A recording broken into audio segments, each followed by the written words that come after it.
And to make the question a longer question, how is Christian Pulisic? They're both out for tomorrow. All three of them are out for tomorrow. Yeah, no big news for Romelu and Timo. The thing I can say, they're out for tomorrow. They will be out for the Southampton game, and from there we see what's next. I don't think that it makes any sense that we go into speculations about how long this is going to be. Listen, if we would have done this with Christian Pulisic, it would have been, you would think maybe I'm a liar and I'm constantly lying and hiding something. But the fact is, you never know. Things can be shorter than expected and longer than expected. So the one thing I can tell you for sure, they're both in treatment and both are feeling positive, are not too worried, and are out for the next 2 games for sure, and then we see. Because the prognosis that's been mentioned, not by you, but 2 to 3 weeks for Romelu, is that in a way, given that you said he was overplayed, you've got the bottom 3 teams coming up in that period, is there any way that could be seen as a good thing, to give him a rest? No. Never a good thing. No, honestly, never a good thing. And I think like this role as favorites that we have now for some matches and had for some matches was a perfect role for also for Romelu to take pressure off other people's shoulders, to take the responsibility. He was mentally, and is mentally a bit overplayed.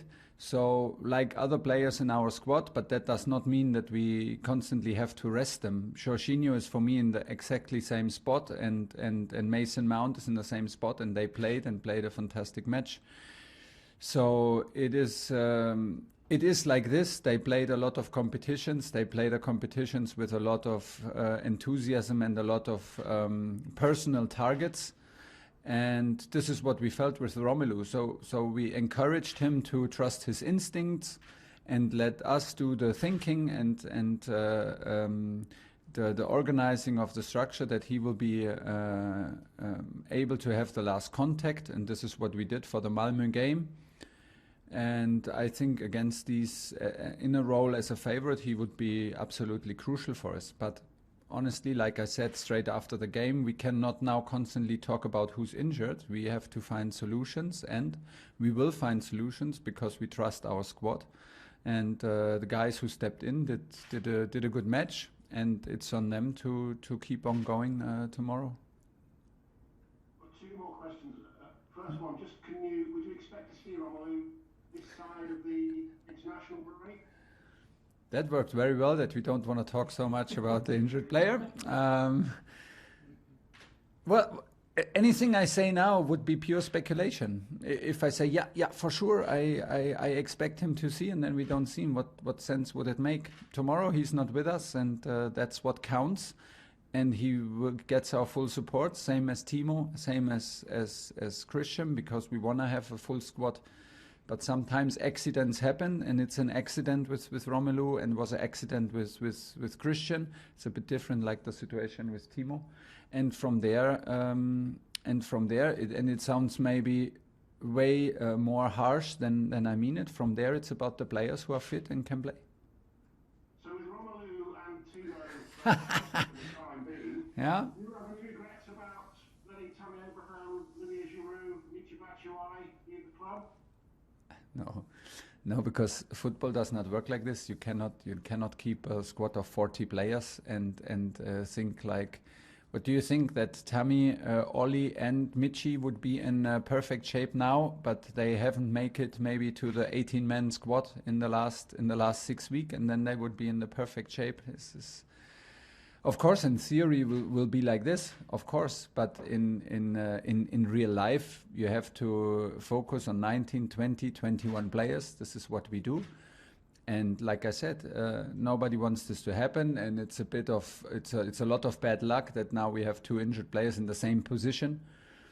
So we have to find solutions, and we will find solutions, and we are focused on that. There is absolutely no worry about the decisions we did in summer. Declan McCarthy. Hi, Thomas. Good afternoon. Hi. Obviously, with Lukaku out, we are expecting a bit of a false nine tomorrow.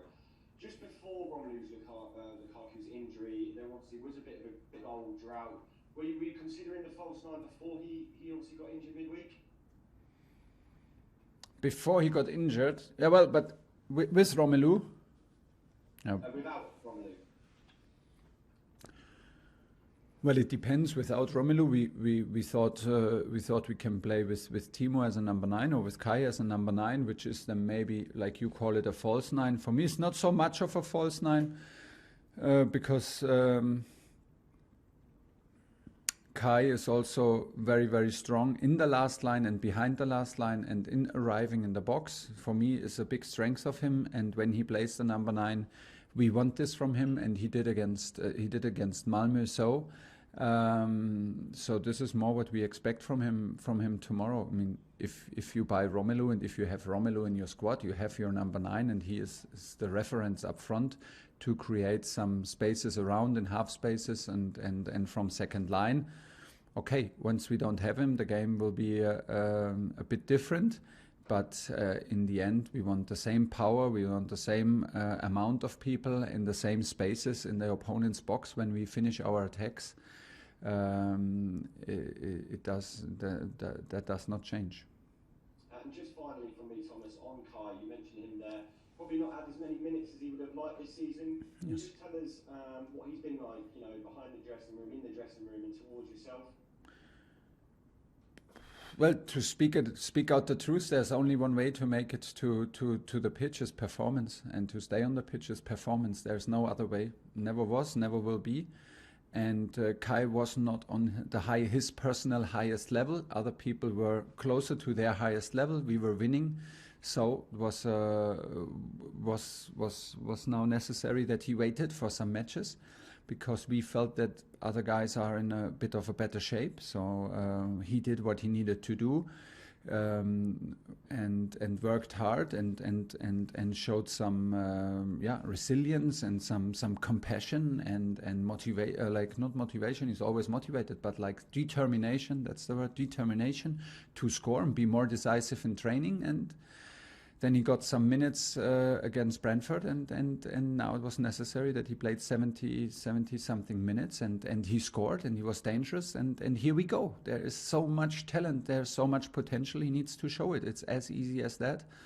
And you get the minutes you deserved, and there's only one thing to make it to the team is performance.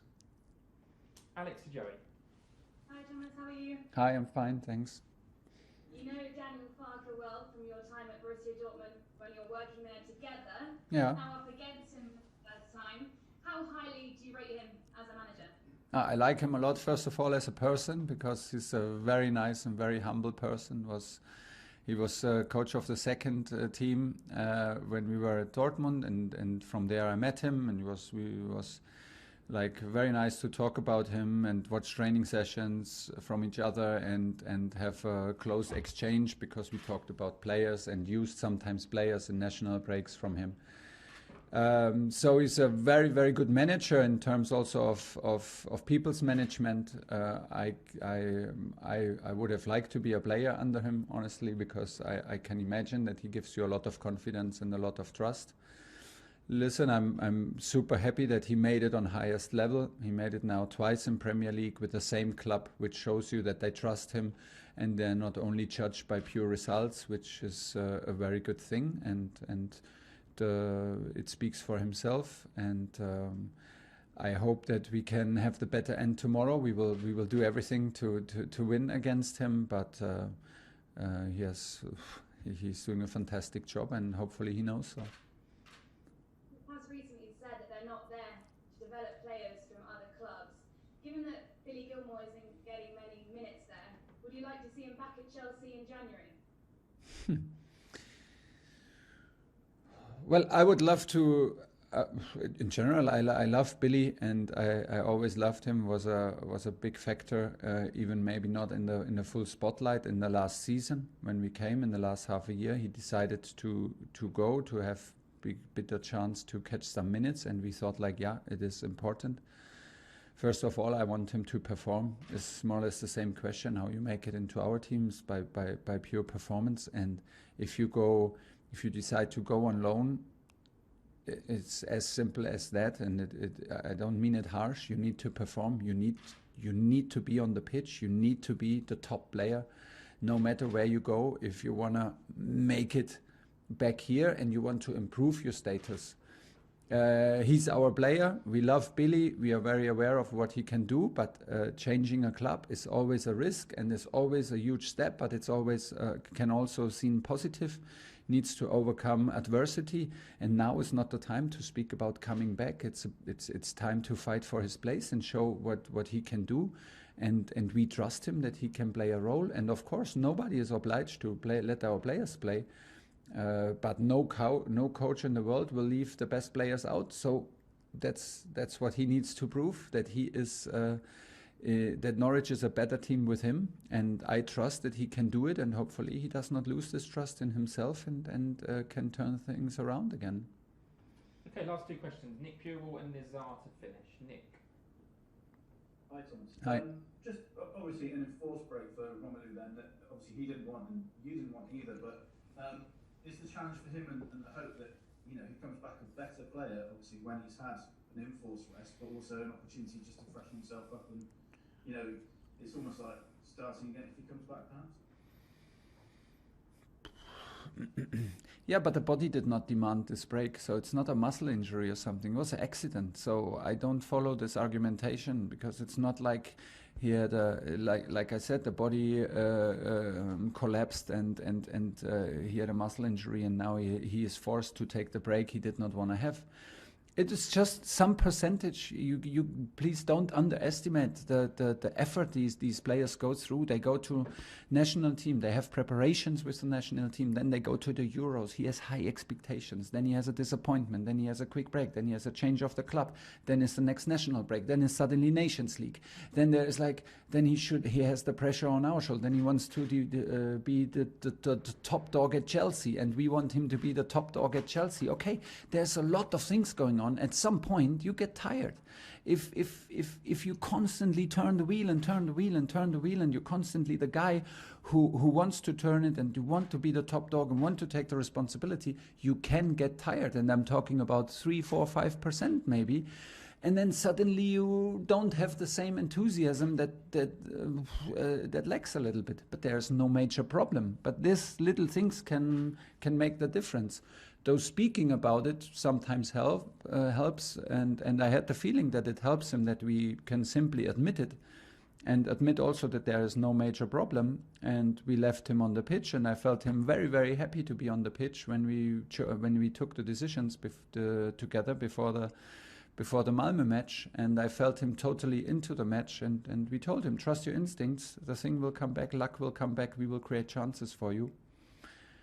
And I can absolutely not see a positive thing in this injury. From now on, we will do what we do: make him come back as soon as possible, treat him as in the best way possible, be positive with him, and then the side in the same time, we need to push the guys who are here. That is always the same. Last question in this section, Nizar. Hi Thomas, I want to talk about Hakim Ziyech. He's completed 90 minutes only once this season, left out versus Brentford and wasn't used against Malmo. Is it a physical thing with him, or is it tactical? And how does the international situation affect it as well? Well, first of all, it's maybe the same line again. He fought his way into the team. He was in the team in the beginning of the season because of performance, because it was so obvious after the preseason and the matches in preseason that he has to be on the pitch. So to start from there, he was on the pitch, and then he had the injury, scored and had the injury in the Super Cup game. And from there, I felt that it cost him a lot, because maybe even until today, I don't feel him 100% free with his shoulders. And surely when we played him and we made him play over 90 minutes, or 90 minutes, okay, but we started him several times after that. I started him in Champions League and Premier League. I felt that even if it's maybe no pain, even if it's maybe unconscious, subconscious, there is something which limits him in his movements and in his freedom to move, to turn, and to accelerate and decelerate. And I think we need time, we need patience. He needs time and patience to fight his way back into the team. That's the way it is.